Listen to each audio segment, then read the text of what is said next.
Magandang umaga sa inyong lahat mga kaibigan. Ikinagagalak kong ipakilala sa inyo ang aking pamilya. Bagamat ayaw nilang may sama ko sila sa aking pag-vlog.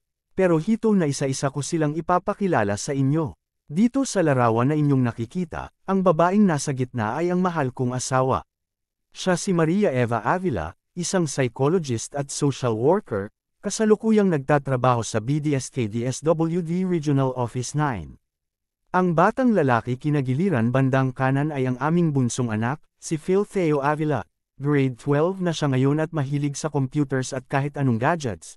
Kasunod sa kanya ay ang aming panganay na anak si Chag Adonai Avila, 4th year college na siya ngayon nag-aaral sa Jose Rizal Memorial State University sa kursong BS Criminology. Ang batang babae naman kinagiliran bandang kaliwa ay ang aming anak na babae. Si Melchaya Avila, 2nd year college na siya ngayon sa kursong BS Social Work nag-aaral sa Andres Bonifacio College. Pinili niya ang kursong social worker dahil gusto niyang sumunod sa mga yapak ng kanyang ina.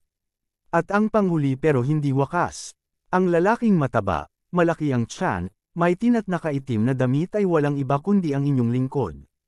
Hindi ko nasasabihin ang tungkol sa akin dahil lahat nakasaad naman dyan sa aking Facebook profile.